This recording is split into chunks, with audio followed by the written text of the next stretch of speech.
Hello viewers, আসসালামু আলাইকুম। Welcome to my channel. তো আজকে শেয়ার করছি কিভাবে নারিকেল ছাড়া বাসায় পুলি পিঠা তৈরি করে খাবেন।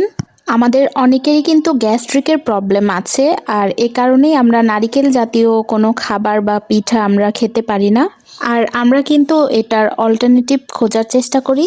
আর আজকে দেখাবো কিভাবে নারিকেলের পরিবর্তে গাজর ব্যবহার করে আপনারা পিঠাপুলি বানিয়ে খেতে পারেন। পিঠার পুর বানানোর জন্য আমি ব্যবহার করেছি বড় সাইজের 2টা গাজর। গাজরগুলোকে প্রথমে ভালো মতো ধুয়ে ছিলে গ্রেটার দিয়ে গ্রেট করে নিয়েছি। এরপর ঘি দিয়ে ভালোভাবে ভেজে তারপর কিছুক্ষণ চিনি দিয়ে নাড়াচাড়া করে এর মধ্যে দিয়ে দিয়েছি ভেজে রাখা কিশমিশ আর বাদাম। এরপর আরও কিছুক্ষণ ভাজার পর ব্যাস তৈরি হয়ে যাবে আমাদের পিঠার পুর। এরপর চালের আটা ভালোভাবে সেদ্ধ করে নিয়ে সেগুলোকে ভালো করে মথে নেব।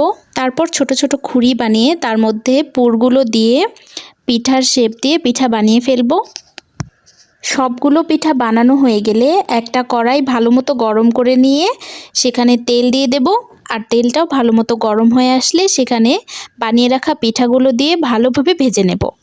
ব্যাস তৈরি হয়ে যাবে আমাদের নারিকেল ছাড়া গাজরের পুলি পিঠা রেসিপি।